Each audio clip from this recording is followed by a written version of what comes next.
Hello, good afternoon, everyone.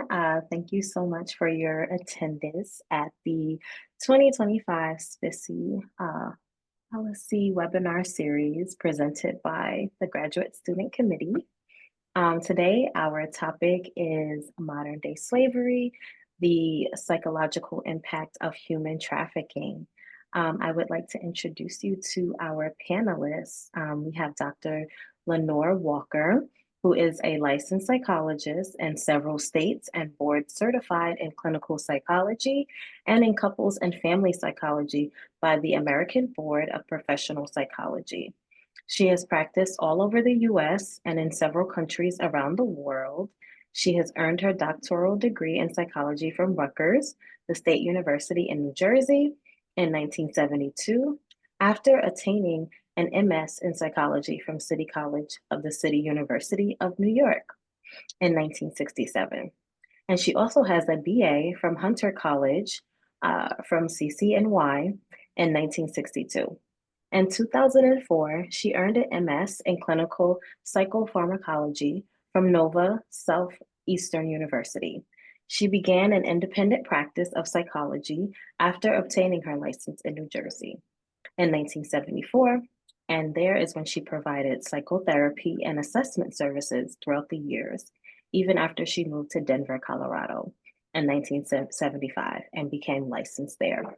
In 1981, she became a full-time employee of Walker and Associates and built her independent psychology practice, adding forensic services to psychotherapy until 1998, where she began training other psychologists at Nova Southeastern University College of Psychology.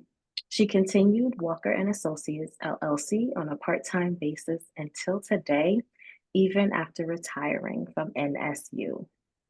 Next, I would like to introduce you to Dr. Giselle Gaviria. I hope I'm saying that right. Gaviria. Okay. She has been an associate with Walker and Associates LLC for 18 years while completing her academic and professional training. She earned a doctoral of psychology degree from Carlos Albizu University in 2018. Her clinical training includes an internship at Sisters Health Center in Miami, where she worked with children and families, forensic cases, and survivors of sex trafficking, followed by a postdoctoral residency focused on providing forensic psychological services to immigrants from diverse backgrounds.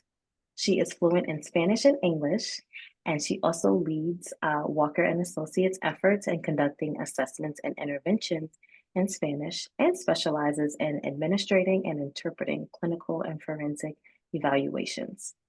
With expertise in multicultural issues affecting trauma survivors, she has worked extensively with survivors of human trafficking and domestic violence within Latin cultures, both in the US and internationally. She has significant experience providing therapy to individuals with substance use disorders in both outpatient and inpatient settings. She has also presented her research at prominent conferences, including the APA and the International Academy of Law and Mental Health. She is the co-author of the Handbook of Sex Trafficking, as well as several journal articles on gender and family violence. Most recently, she has become co-editor of a special issue on women who kill for the Journal of Aggression, Maltreatment, and Trauma. Next, I would like to introduce you to Lindsay Giammalvo. I hope I'm pronouncing that correctly. Apologies. Um, Lindsay is currently a psychology trainee in the Clinical Psychology PsyD program at Nova Southeastern University, NSU. She is currently in her third year in the program and a member of the forensic concentration. She recently completed her en route master's degree in the program. She has grown up in Tennessee and received her bachelor's degree in psychology from the University of Mississippi, where she also minored in Mandarin Chinese and intelligence and security studies. Lindsay has worked in a variety of forensic settings, completing evaluations for attorneys at several correctional institutions and an immigration clinic and facilitating psychoeducation groups at juvenile detention centers. Currently, Lindsay is working at a children's hospital on the inpatient psychiatry unit in the intensive outpatient program, administering individual therapy, family therapy, group therapy, psychological testing, and facilitating dialog- dialectical behavior therapy, DBT, skills groups. Her ideas of clinical and research interests include sex trafficking, domestic violence, sexual assault, identity formation, dissociation, and sexual trauma in Indigenous populations. Lindsay currently aids Dr. Walker with her research and assisting on various forensic cases. And so now I will hand it over to our wonderful speakers to present you guys with the implications, the psychological implications of sex trafficking. Share it. Yeah. Good morning. We prepared some slides for you to help keep us on track because we know we don't have a lot of time, but we hope that you can use these slides to your benefit after the presentation and can get in touch with us if you need to. So we're going to start. Okay, we're going to start by just putting sex trafficking in a proper perspective. And the best way to think about it is to really understand that it's part of human trafficking. But it's also looking at it through the United Nations protocol that prevents, suppresses, and punishes trafficking of persons, especially to protect women and children. And under the United Nations Convention Against Transnational Organized Crime. And we'll talk a little bit about some of the efforts in a moment to really try to make sure that we can at least lessen and reduce the amount of sex trafficking that goes on from country to country. In the United States, we have the TIP program, or the TVPA, the Trafficking Victims Protection Act, that began in 2000. We're hoping that the new administration will continue that act. We don't know. There's lots of surprises in this new presidential administration that has started, and no one knows where it's going to go. But we're going to assume that this is one that isn't going to be tampered with. We'll see. At any rate, the essential elements in the definitions of sex trafficking is the act of recruiting, harboring, transporting, providing, or obtaining a person for compelled labor or commercial sex acts through the use of force, fraud, or coercion. So, whoops, you're going too fast. So human trafficking can include, but doesn't require movement. And as you can see by this picture, it's not the same as human smuggling, but they could be together in the same place. I'm going to turn it over now to Lindsay, who's going to tell us a little bit about how we know about sex trafficking from the TIP report. Hi, everybody. So what the TIP report is, it's the Trafficking in Persons report that is released every year from the US State Department. And it basically goes over all of the countries in the world and what efforts they're making in prevention of sex trafficking, the prosecution of traffickers, and what kind of services are being provided to the identified survivors. So we did an analysis of the 2023 Trafficking in Persons report, and this is using 2022 data. So overall, all the countries, which was 188 countries that were accounted for in the report, they found a total of 63,018 sex trafficking victims, which were identified. These numbers are likely higher due to flaws in identification procedures, and they identified an additional 4,510 trafficking victims, but did not specify their trafficking situation. So we're focusing on the ones that were identified as sex trafficking victims. They also identified that at least 21,526 sex trafficking survivors received services, And I detailed a lot of these services here on the infographic to the left. And these are all the services that we went through, and we accounted for which countries were providing these individual services. As we can see, the lowest on this graph is substance abuse treatment, which was shocking to me when we were doing the research, because there is a vast literature base on the correlation between substance abuse and being a victim of trafficking. And so we only identified 4 countries to provide substance abuse treatment, which was Costa Rica, Cyprus, South Africa, and the US. Another one of the really low ones that we saw was long-term housing. A lot of the times, countries will provide short-term services, short-term shelters, but it does not help with long-term housing, that so many services are needed in that area. So we also looked at an analysis that was done by Dr. Gaviria in 2014 of the TIP then, and we looked at the most improved countries and the most deteriorated countries. Most improved countries we saw were to be Saudi Arabia, Morocco, and Thailand. And the way we kind of measured that was the differences in services, if they improved the services they were providing, how many survivors they were identifying, how many services were actually given to survivors. And then we found the most deteriorated countries to be Afghanistan, Nicaragua, and Vietnam. And with Afghanistan and the recent political changes over there, we can kind of see how that might account for a decrease in the rights of survivors there. So some of the limitations we found within the TIP that resulted in some skews in numbers, the lower ages of sexual consent that might have hindered efforts to identify child victims of sexual exploitation. Whereas we know in the United States, it would have been a much higher age, but in other countries, it's a lot lower. A lot of the countries also claim to have potentially deported victims due to inconsistent identification procedures. So a lot of survivors would have needed services, but were unfortunately not able to receive those. Many countries also fail to recognize men and at times boys as victims and refuse to provide services to them, which also goes with the stigma we see with that men and boys cannot be victims of sexual abuse, which we know to be false. But in the TIP, we saw that a lot of them didn't receive services. And the same thing with LGBTQIA populations.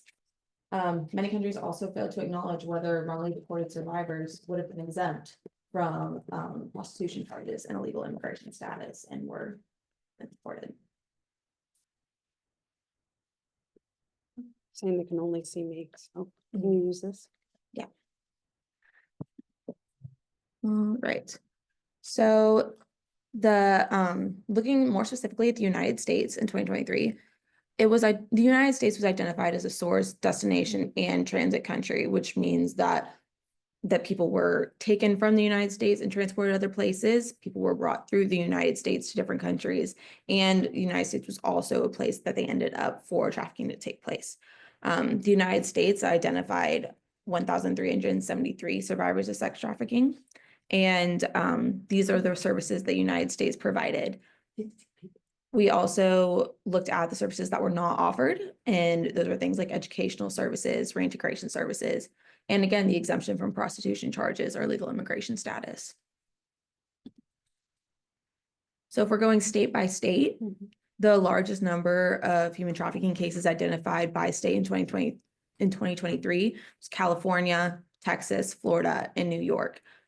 So I know a lot of people kind of have a misconception about, oh, these states are such hot places for trafficking, but you also have to think about the size of the state and the population density within the state, which accounts for why so many people are being identified just because of the larger population. And then that kind of goes into the smaller numbers of cases in Vermont, Alaska, Wyoming, and Rhode Island. Hi there. I apologize. You've been seeing me this whole time. So what to look out for? So before we get started, I know that we're talking a lot about the political climate and the situation that we're seeing, with the immigration and all the new restrictions that are being placed upon these individuals, as well as the schools and different districts And we'll talk a little bit more about that. So there have been several initiatives to aid in the identification of victims, as well as to help the victims to be able to then become survivors. There have been task force groups, trainings for teachers, for clinicians, for healthcare providers, for flight attendants. One of the groups that we consider is Blue Lightning, that help identify potential victims of human trafficking on flights. And we also have truck drivers. We have Truckers Against Trafficking, which is another organization of truckers who are on the roads through the US seeking out and identifying potential victims. But even though we have all these initiatives, the numbers are still pretty low. And that's something that we have to consider, that they will probably be decreasing within this next administration. So we'll see what they'll put in place in regards to prevent these numbers from going down. One of the things that we have to remember, especially as being trainees and individuals and clinicians that are working in potential areas of vulnerability, which is anywhere, is that we have to approach these individuals without judgment. And when I say that, we have to talk about the word prostitution and sex work. Prostitution has a negative connotation and also stigma. We also have to realize that a lot of individuals are not in this type of line of work voluntarily. So we use the word sex trafficking. And especially if you're an adolescent or a child, it's commercial sexual exploitation. So these are the terms that I would say we need to start using more and more often. I know certain programs such as Shared Hope, which is a big organization in regards to sex trafficking, still uses a lot of the words as prostitution, even though it is also a very good group. But these are things we should know. Average age for sex trafficking is between 12 and 14. It's actually younger for males, which are the less known population, unfortunately, but we are noticing that they're younger and younger. And we're getting more and more research. It's up to about 50% of individuals who have been rescued are being male. So we're seeing the number tick up, which is a good thing, but still a bad thing at the same time, unfortunately. Between 60 and 70% of trafficking victims are from child welfare systems. So this is something else that we have to consider.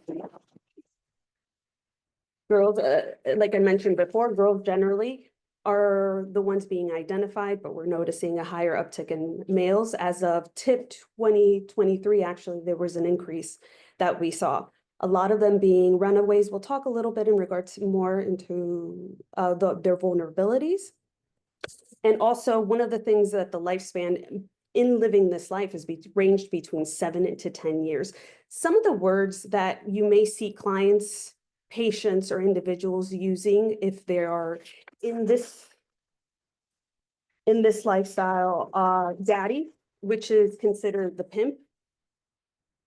They prefer being called daddy in this process, so you may hear them saying that. Gorilla pimp is actually a pimp who is less emotionally manipulative and more physically abusive on this aspect. You know, and one of the ones that we didn't even right here is Romeo too, the one that will romance you into a relationship. A madam is usually an older woman who may have a brothel or a trap house or a cat house, which we'll talk about a little later. The bottom girl, or in other terms, a bottom bitch, is usually the one who takes care as the foundation of this home or this brothel for the main person, the pimp, and who usually takes the fault for a lot of this. And a lot of the times this individual is a victim who then becomes a victimizer, which is a whole other topic as well. Then we talk about Johns. The buyers are the trick. This is the individual who's paying for the services. Some of these terms that are also talked about is a kiddie stroll. Kiddie stroll is a location where you can go where you'll see individuals who are underage. A lizard lot is a derogatory term that they use for individuals who are being sex trafficked within truck stops. Branding, I have some images, is generally the way they brand and mark tattoos or carve or burnings for victims. And we'll see that a little bit more. And so that one pimp will understand that this individual belongs to him or to her. like we talked in regards to brothels, trap houses, cat houses, or whore houses. And then another thing that we also have to take under consideration is a thing called survival sex, where individuals are attempting to find housing, food, and basic needs, trading it for sex. And we see this primarily, and we're going to see it even more, primarily within the LGBTQ plus community. I know it's a lot of information, but trust me, there's a lot more. So who's vulnerable? Any of us can be trafficked in any community, just as anybody can be a victim of any crime. Some of the clients that we've seen have been picked up on their driveway because they had a best friend who was already in the life and got targeted. Through relationships on the internet, we're seeing an uptick with relationships on the internet and recruitment on the internet. And so when traffickers use force, fraud, coercion to make victims engage in labor or commercial sex trafficking, this is where we get involved. And it's not a coincidence that generational trauma, historical oppression, discrimination, and societal factors, inequalities create a community-wide vulnerability to any factor. We also have to understand that individuals who are leading this life also integrate family members to come into this life. And that's sometimes not necessarily talked about. Vulnerabilities. Having an unstable living situation. We can talk about immigration here. We can talk about not having the support of family potentially coming out within the LGBTQ plus community. Having a history of domestic violence. Having a caretaker or family member who has a substance use, or if you yourself have your own substance abuse. This is also a way to drag you in and to really, for you to succumb into this lifestyle, the need of substances. Runaways, being involved in the juvenile system, which a lot of correction facilities have now attempted to put in place some programs or incentives in regards to being able to identify and to aid. But we know that that has become also a breeding ground for recruitment, as well as, you know, when I was at Citrus, a healthcare network in Miami, there we had groups and individuals. We had to be very wary and very observant in regards to potential recruitment within the girls or in the individuals, because we also had males involved. Undocumented immigrants, individuals facing poverty and economic problems, a history of sexual abuse, and like I mentioned before, addiction. These are some of the images of the branding that we can see, and some of them are pretty identifiable. I remember Dr. Walker and I did a presentation where I don't remember what group it was. I don't know if it was the FBI. I don't know. It was a particular group presenting about a particular trafficking case with a pimp and the victims. And they showed us the branding. And I actually had sitting next to me one of the victims who was also participating in the trainings for it. And it's unfortunately, she did feel ashamed. And the next day we did see her, she had a Band-Aid on her neck. It was unfortunate. So there are companies and organizations that are aiding in doing laser removal for these individuals, but these are some of the things that we need to be aware of. One of the things, yeah. Can't imagine the pain of getting those brandings, especially in the mouth, you know, such a sensitive area.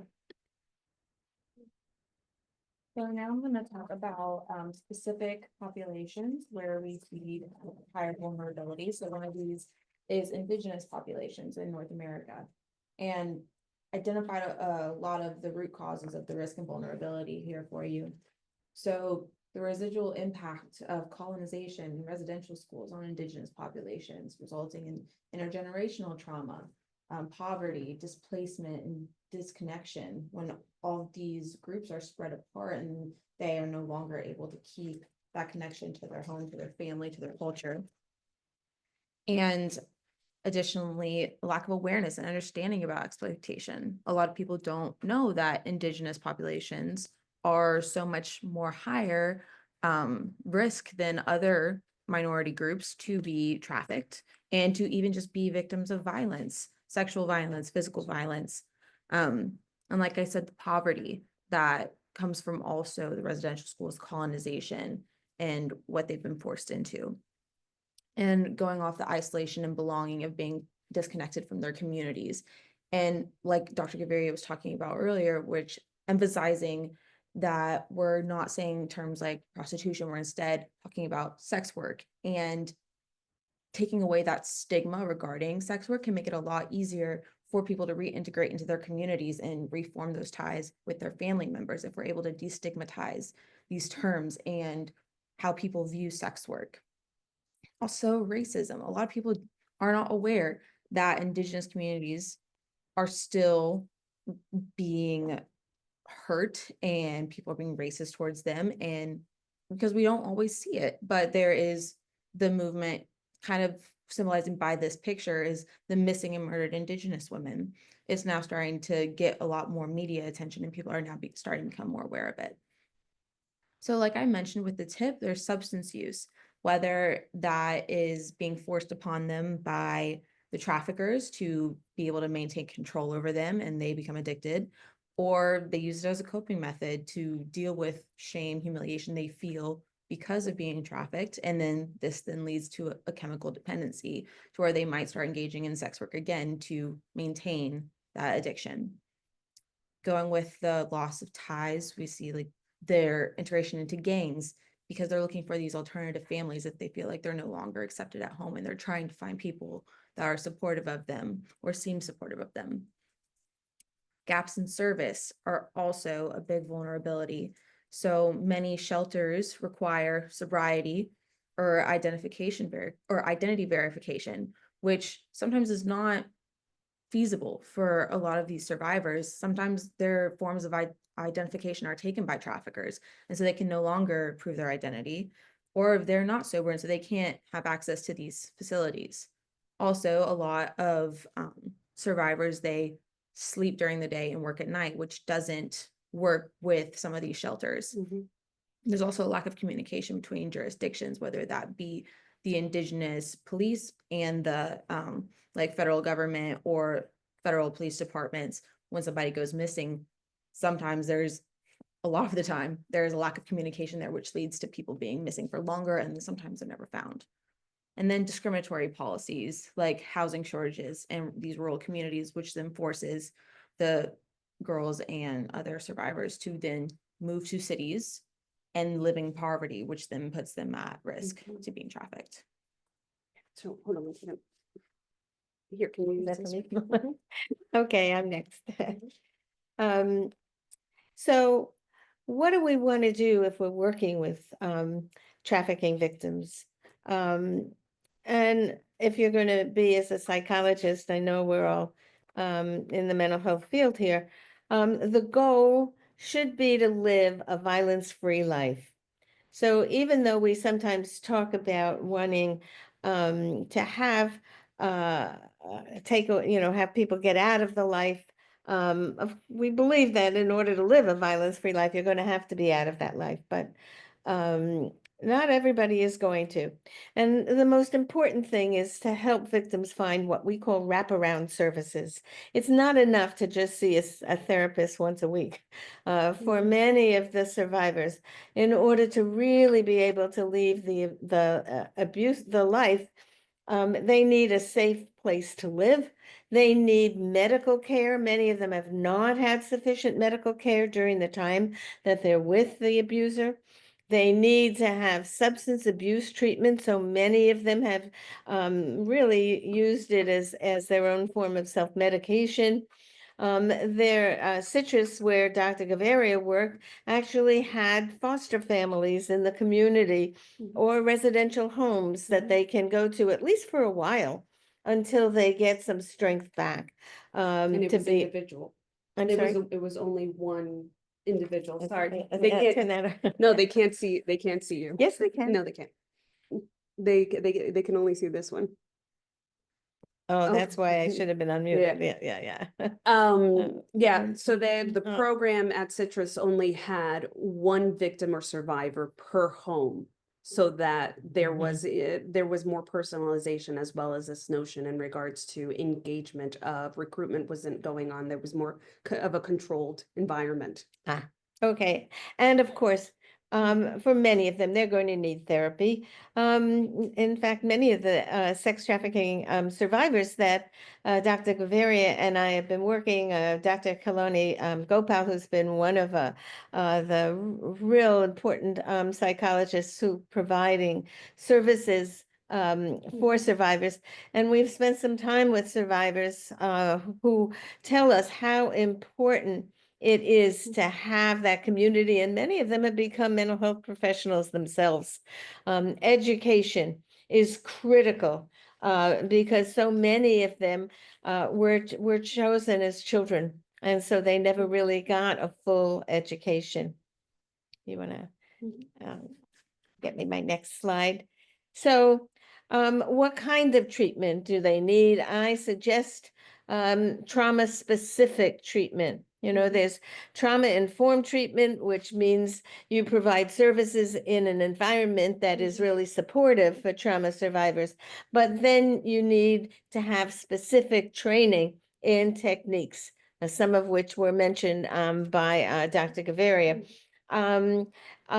I suggest that you look at 5 specific things that we look at when we talk about battered women and other survivors of gender violence. Safety, making sure that people are safe internally as well as external safety from anything in the environment. Empowerment, help them regain control of their life, feeling that they have control, and rebuilding, of course, some self-esteem and feelings of competence and efficacy for what they want to do. They need choice. They're and pretty much expect that there's going to be what we call elopement from treatment. They'll come in and out of treatment for a while because they're not particularly sure that the treatment that they're getting is going to be better than the life that they're living. It's painful to go through that kind of treatment. We want to collaborate with them, set goals together, be patient. If there's anything I can say about the difference between working with survivors and not, those who are not survivor is the patience that's needed to be able to let them go through the processing as they have to go through it. And then trustworthiness must be an authentic relationship. Share what we're doing when we're doing, nothing hidden. Things have to be out in the open so that they can begin to build a trust relationship because they haven't had trust before. I thought I'd put up just a slide. We don't want to leave some time for questions, so I'm not going to go through all of this, but this is the Survivor Therapy Empowerment Program that we have been building for domestic violence and other survivors of gender violence. And you can see here, it's a 12-step program. We have 12 units. We have a manual that goes along with it, although you don't have to stick to the manual, but it gives you the information that you need to run the program. And we have a workbook that goes along with it. In fact, we're going to be selling them to make some money for our institute probably within the next couple of months. We're finishing up putting it up on Amazon, so you can look for it. And we range from starting with safety, most important. Second is relaxation training, to have a substitute for dealing with the anxiety that they have been using substances or other kinds of maladaptive behaviors to work on. And then we work on cognitive treatment first. Why? Because if you can help them think things differently, change how they think, it's easier than training them to change their feelings. So they need to have a way of coping with their feelings. So that's sort of towards the end. And you can see yourself, we work up to wellness and resilience, building back the empowerment. We're actually in our new program, we are putting resilience throughout every single one of these steps because we think that leaving it to the end isn't sufficient.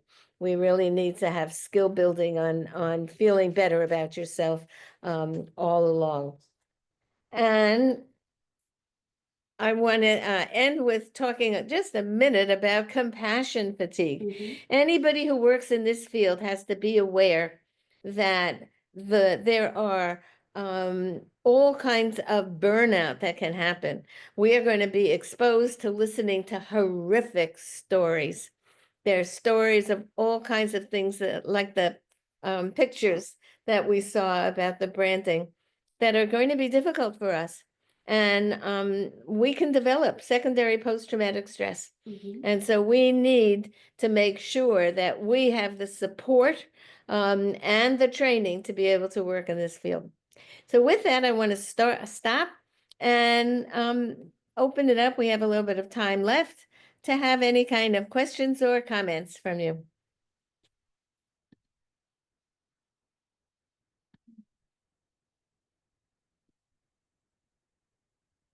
Okay, I see one.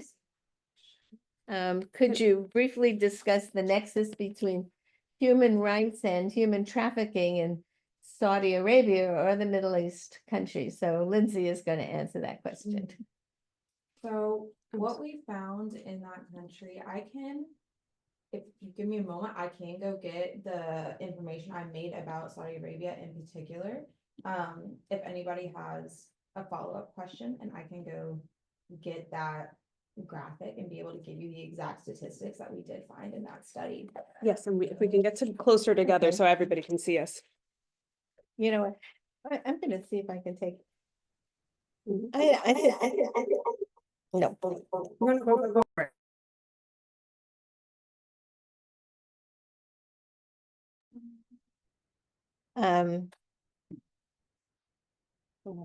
Okay, so does anybody have any other questions or comments? Let's see. It looks like one of the questions, I don't know if you guys want to expand on it. I have a question here. Why is there a correlation between child sex trafficking and child services? Yeah, I typed in that answer earlier. The child we're talking about services for children who are vulnerable children already. So they're very vulnerable. Many of them come from homes where there's very little resources, financial resources, and they get lured into money. Let's face it, trafficking is a huge business. We had a slide we didn't put up. We had a slide that discussed it's more profitable than selling arms because we can continue to reuse the services and reuse the services, as well as, remember, one of the things I mentioned was that recruitment is sometimes even within family members that live that lifestyle. But the child services foster families that may not be able to protect the child. Many of the cases that we've worked on, these girls in school were paid money to recruit other girls in schools. And so these are where children are, and that's how they get recruited. Yeah, and then within group services, if they're attending any type of group therapy sessions and things like that, or being sent to the juvenile system that already puts them in the system. Panelists, I just wanted to let you know that we're sharing from the gallery view, so they can see you from your own computers. You don't have to switch together. Okay. Yeah, we fixed that. Okay, thanks. Okay. I can talk about the first question now as well. Okay, I'm going to turn it to Lindsay. Since I'm logged in on this one. All right, let me take this off. Sorry, it took me a moment to get the exact data about Saudi Arabia, but I wanted to make sure I was providing accurate information. So the way that the TIP is organized, countries are ranked throughout a tier system with how well they are following protocols set by the TVPA, which Dr. Walker talked about in the first few slides. And Saudi Arabia started off in 2014 very low on that tier list. They were on the bottom tier. They were not providing many services. They had identified 0 victims of sex trafficking in 2014. But now in 2023, we saw them that they had jumped from tier 3 past the tier 2 watch list, which is they're starting to offer more services, into tier 2, which is obviously there's only tier 1 there and tier 2. So they were making very strong efforts to reach the standards of providing adequate services. And so we saw that they offered 9 more services than they had before out of the ones that I had shown in a previous slide. And they had identified 130 sex trafficking victims and were making ample efforts to provide these victim services.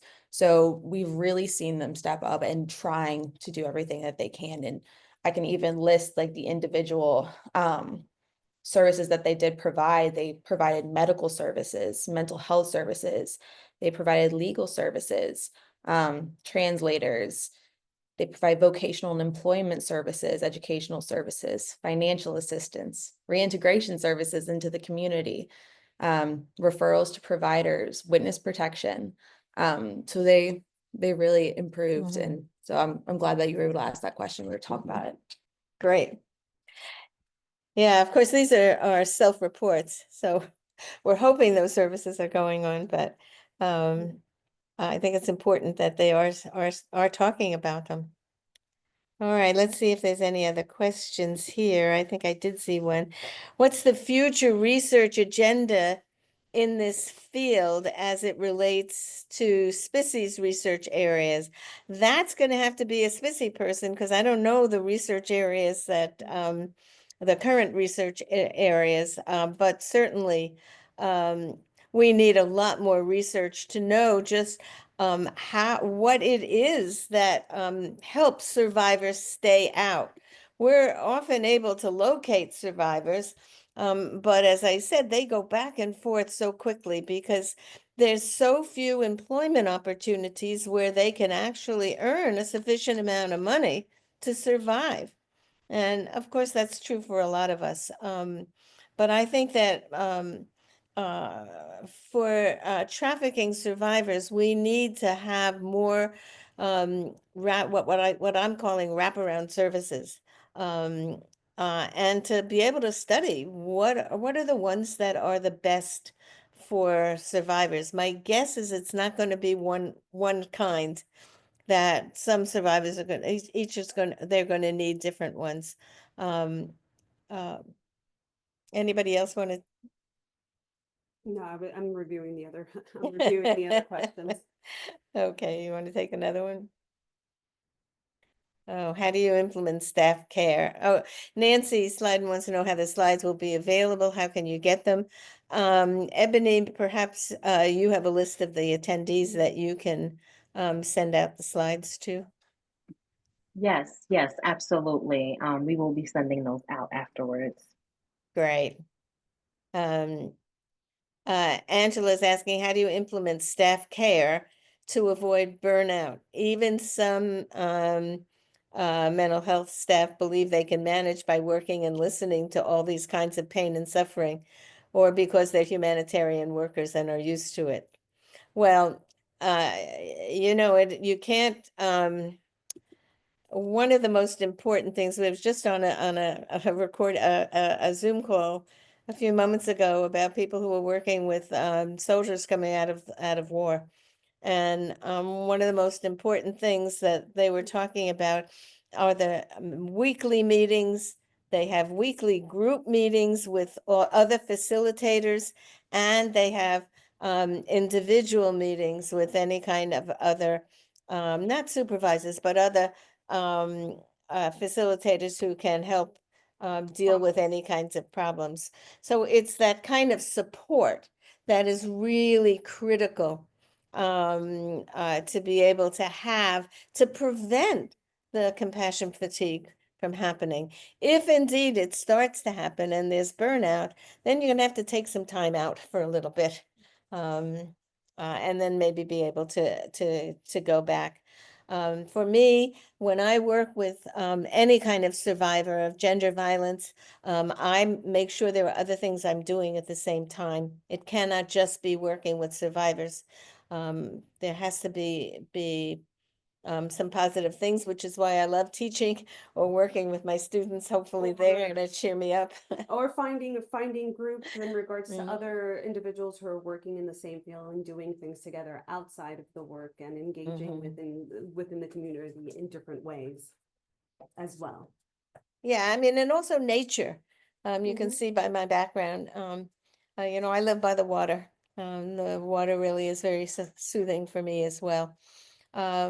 So, people have to be encouraged to be able to take that kind of space for themselves. Having other friends who aren't mental health workers or lawyers, we find is also very helpful. And having good relationships with your supervisors or the individuals that you work with as well Yeah, maybe. are able to manage and to talk to. I'm sorry, but my puppy was wanting a little attention. She likes to see who's there. We have another question? I'm not sure. One of the questions was, we're talking about the STEP program in Mhm. particular. And then the program that I was working with is called the Chance program in Citrus Health Network. Right, and In Hialeah, Florida. right, Miami, Florida. and what's her name? Who's the head of it? Oh, it's not, Dr. Omar is now ahead of it. No, It's not him anymore. who? It's not him. It's No, Rivas, Dr. yeah, Rivas, Dr. Riva Vasquez. Riva Vasquez, yeah. Questions?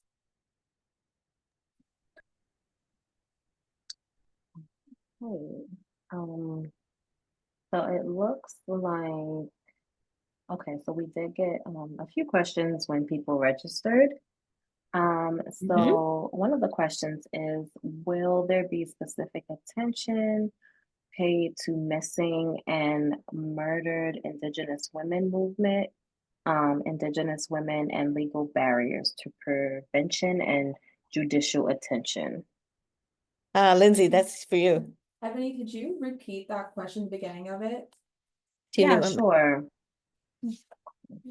So the question was, will there be specific attention paid to missing and murdered Indigenous women?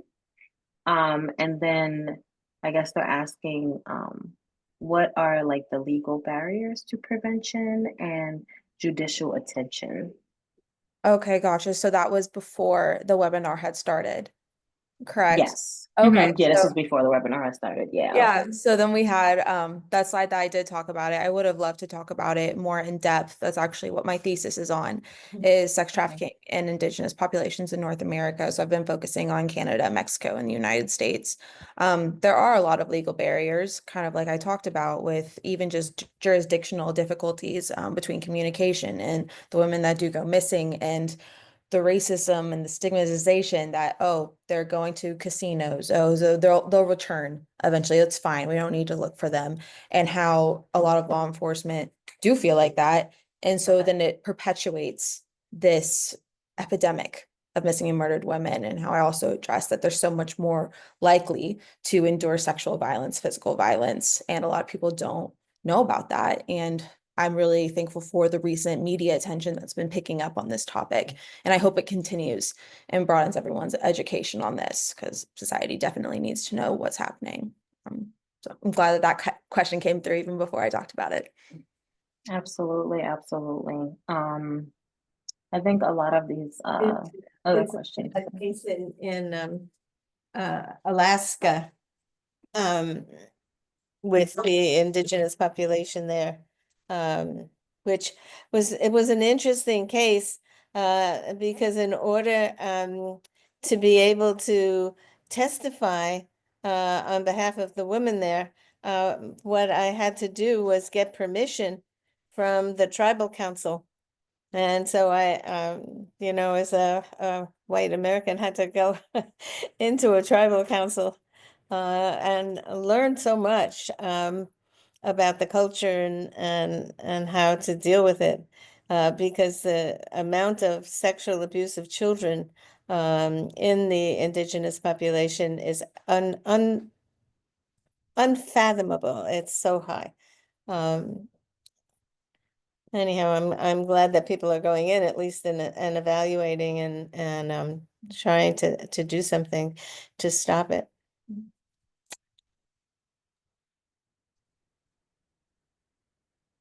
Awesome, awesome. I think most of the other questions have already been answered as far as like the stats of like women and children being trafficked in the US and globally, how we can prevent it and like solve it on a national level. I don't know if this may be like outside of your scope of research, but can you speak on other forms of modern day slavery, such as like domestic servitude, child labor, or like debt bondage? So while I was working in my postdoc, I did have a lot of labor trafficking here in South Florida, where it was individuals having to do were responsible for lawn care services.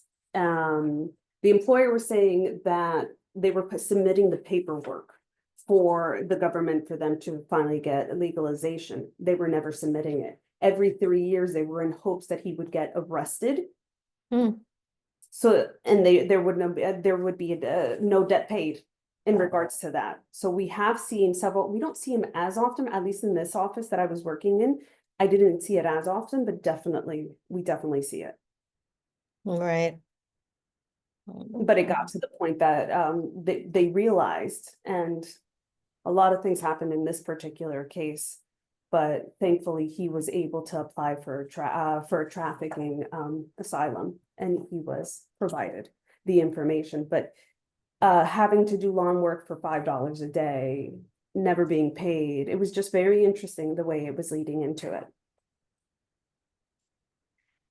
And debt servitude as well. We've had there was a case of a child that in Miami, where they ended up calling the police that the child had ran away, and they're like, "Do you have any images of his children?" He had the person had their passport, so that was domestic servitude. Yeah, that's not unusual in the Yes. domestic violence cases that we have. Is that the abuser holds all the identification, holds the money, sometimes even keeps them locked in the house. So, we've had a lot of those kinds of cases. And it's interesting also that there is also this entanglement with family back home. So by actually coming forth and seeking out services or legalization of their status, they may be betraying or doing some harm to their families back home. That was seen a lot as well. Yeah, I actually had a student who was the head of the FBI investigation down here, who was a student in one of my classes, and we learned a whole lot from what they were doing. The FBI has been very involved in trying, especially with children. There's less of attention paid to adults that are being held against their will in any kind of trafficking, because there's that assumption that they have the voluntariness to be able to do it. So, the modeling cases. We had, right. I had a case where women were trafficked, but they were being induced into signing a contract to be a model. And then they were held to those contracts. They had no idea they would be signing up for trafficking. So I think we're getting because we're getting to the end of the hour. Yeah, but one more question I would love to answer right. briefly. Harriet's question about Ghana. So I included the top, like the top 3 countries that we saw the differences in 2014 to 2023, but I do have statistics on Ghana. That I would love to provide you if you're interested in that. So in 2022, we saw Ghana report 100 sex trafficking survivors, and they provided services to 84 of them. They're definitely not the lowest on the tier, but they're right in the middle, and you can definitely see areas for improvement.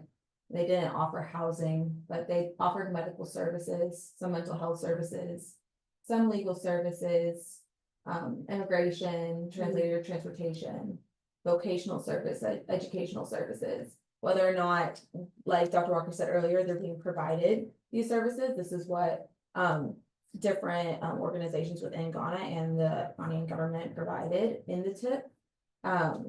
But we did see some improvements from 2014, as they didn't identify like specific sex trafficking victims, they identified human trafficking victims overall in 2014, and did not report really any of the services they provided back in 2014. So they're starting to account for a little more, but there's a lot of room for improvement. I would suggest that those of you who are interested in some of the other research that's going on, we have a wonderful handbook of sex trafficking that has a large number of articles written by other people, as well as the work that we've been doing. And so it's published by Springer. I think it would be a helpful resource for those of you who are wanting to do more research, because we really try to cover the field. And then also looking at APA, the task force on sex trafficking that Nancy Seiden is a part of. Right, Nancy's on this call. And then also, some of the organizations, Polaris, there's a lot of information there. I usually, that is a great resource is Polaris. And the SAFE Coalition. The SAFE Coalition is another a good organization, as well as Shared Hope. Okay, so we're going to say goodbye. If you want to contact us for more information, we're available. Thank you.